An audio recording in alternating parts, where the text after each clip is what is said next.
O'Doyle rules! O'Doyle rules! O'Doyle rules! O'Doyle rules!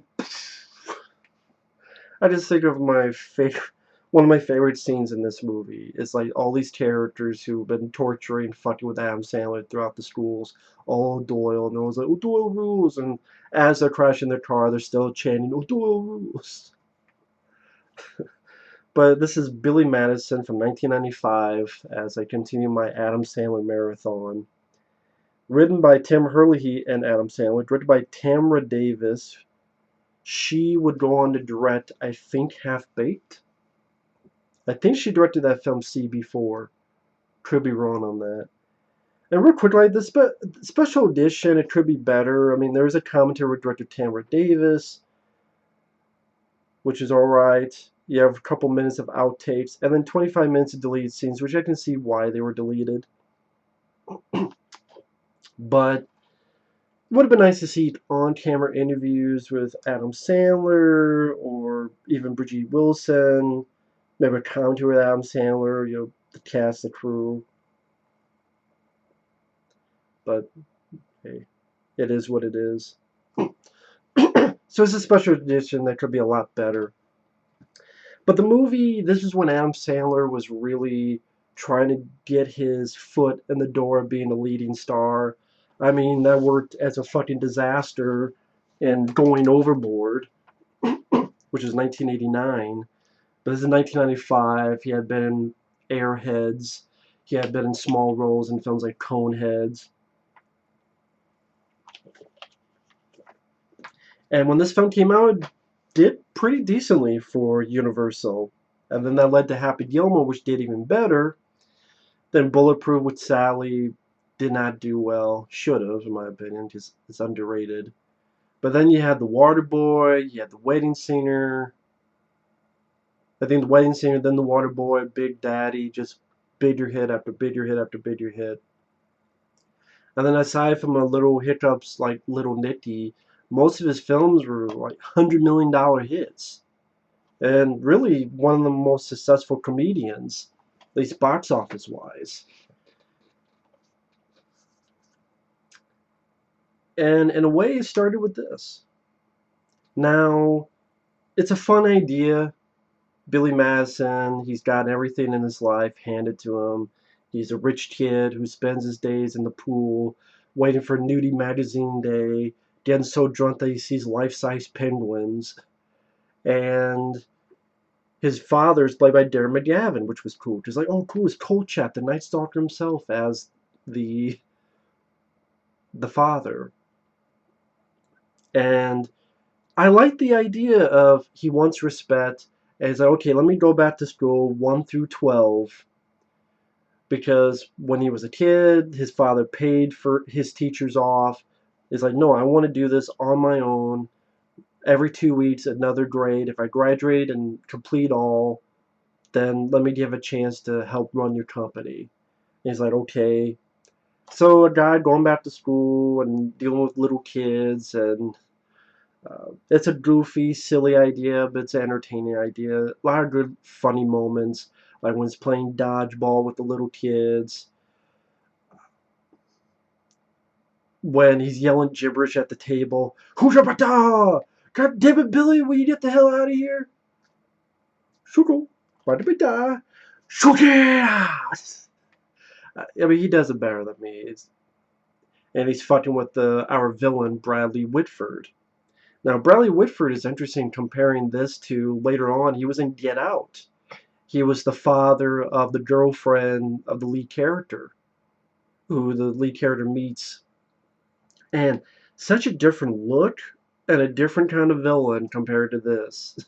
So it's funny comparing the two. It's like, that guy is the villain in this movie? That's very fun. Norm Macdonald's in the film. Chris Farley is the bus driver. He's very entertaining. Miss Chris Farley. That's why it was a lot of fun revisiting, reviewing his movies like Tommy Boy, Black Sheep, Beverly Hills Ninja, etc. A lot of fun movie. Well, unfortunately, it wasn't a lot of movies, but cut way too short. But fun movies, and even in bit parts like this, he was very entertaining. One of the last things he got to do was that film Dirty Work, which he had a small role. But again, a lot of entertaining moments, just him dancing to "I'll tumble for ya, I'll tumble for ya." When he's first grade, he's read the story about the puppy and he gets pissed. Like, wait a minute, he only looked for that puppy for an hour? That's bull. You should get your ass out there and find that fucking dog. I thought that's pretty cool. Again, he's playing dodgeball with little kids. The spelling bee, he wins the spelling bee. I'm the smartest man alive after spelling the word couch. Uh, when someone's reading, it's like today, Junior. So I've realized watching these comedies how I've stolen stuff. Like I stole something from David Spade and Tommy Boy. Are you sure? Stolen from this movie. I'm like today, Junior. Bridgette Wilson is a teacher who ultimately does fall in love with Billy Madison. Bridgette Wilson, the same year in 1995, was in Mortal Kombat, and then would be in the remake of House on Haunted Hill. I thought she did a good job. Chris Farley's the bus driver. I'll turn this bus around and your trip pretty damn quick. Or when he's talking with Adam Sandler, it's sad in the fact that I wish those two got to do a movie full force together as the stars. I think it would have been really wonderful. Did you see the potential little scenes here where he's like, oh, look how hot she is. Dude, that is one piece of ace. And then gets him on the bus. Good, great, grand, wonderful. No yelling on the bus. And I mean, the plot, the bad guy, Bradley Whitford, doesn't want to win. He's doing well. You have a montage of him graduating grades to the tune of ABC by the Jackson 5. Fun moments where the kid's like, oh, I can't wait to get to high school. And Adam Sandler goes, no, stay here. Stay as long as you can. And just starts shaking off of this kid's face. It's like he's ready to tear the kid's head off. Steve Buscemi makes an appearance, which he was in Airheads the year before, as this guy Adam Sandler calls. The villain gets in touch with someone saying Billy Madison cheated, things get fucked over. I forgot about this moment where Bridgette Wilson just beats the ever-loving fuck out of Adam Sandler in the pool, which I thought was pretty funny. And then, he starts singing this song where he's like, thank you for beating the shit out of me. I think it's like Veronica. Like, Veronica, I thank you for beating the shit out of me. They even make a song, like all of a sudden a musical bit seemed pretty damn funny. And another fun bit is when Bridgette Wilson starts taking off clothes when he gets the answers right, and then that doesn't work. And later on, they do that with Chris Farley, and Chris Farley's like, "That's great." And takes off the shirt. Adam Sandler laughs. The finale is, okay, I'm going to challenge you to a 10-event academic decathlon, and that's where you get one of the. This has been something that many people use to this day. When Adam Sandler gives his answer, and this guy goes, what was it? I had to write it down because I can't remember the whole speech.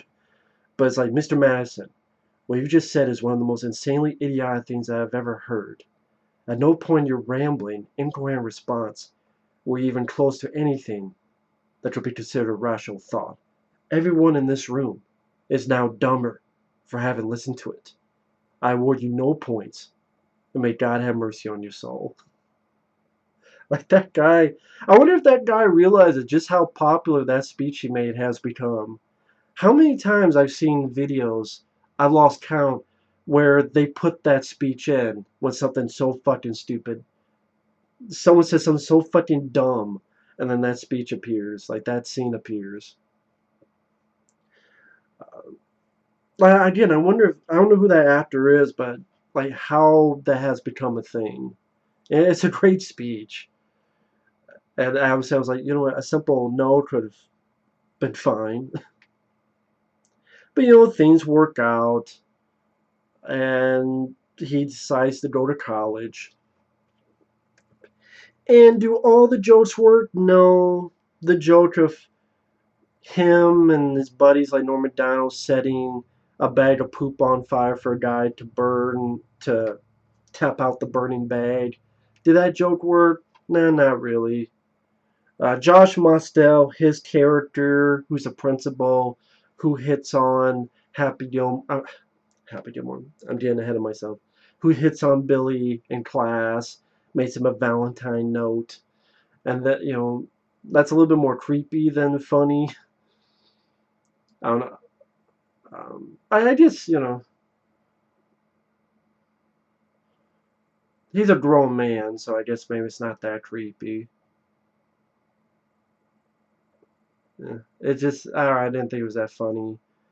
And like then he used to be this wrestler. I forget what the hell the wrestler was. He had this blue outfit. None of that really made me laugh or anything. The actor's name is Josh Mostel. He appeared in other movies.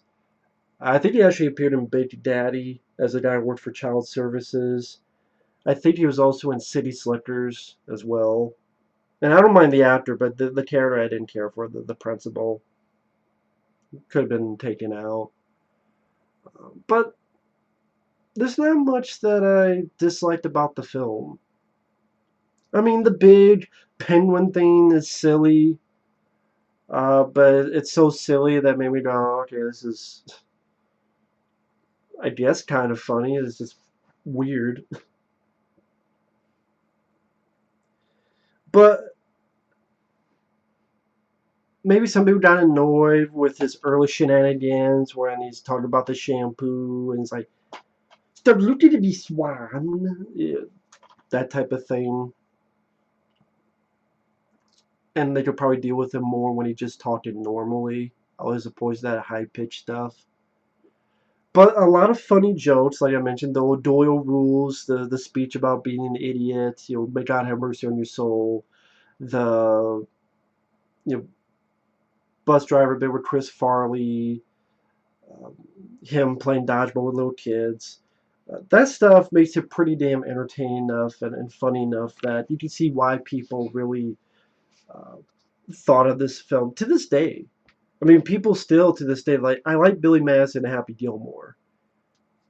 Even a lot of people who don't like Adam Sandler, they're like, I like those two movies. Now, they'll give these two movies, but not much of the others. And there's quite a bit of other Adam Sandler films I enjoy. Like, I love Airheads. Bulletproof is underrated. I like Big Daddy, 51st Dates, among others, which I'll get to.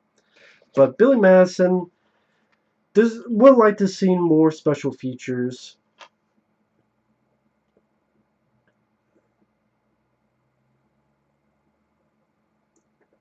Digitally remastered. If that means anything. I'm not sure if these films are out on Blu-ray. For if you haven't seen it, you want to pick up. Maybe they are. I did, and I don't know for sure. But either way, fun, funny comedy. I think it still holds up fairly well to this day since 1995. I think I saw this first time on VHS. I keep thinking I want to say I keep thinking I saw Happy Gilmore first, and then I saw this. That might be the case, but fun movie. Bridgette Wilson, I thought she did a good job here. Don't see her much nowadays, which is too bad. Yeah, Norm Macdonald, Chris Farley, I've seen people like that in the flick. This works pretty damn well nowadays. Fun Adam Sandler film. Definitely be in my top 10 Adam Sandler flicks. So, thanks for watching. Take care. And see you next time for my favorite Adam Sandler film, Happy Gilmore. See you guys later. Bye-bye.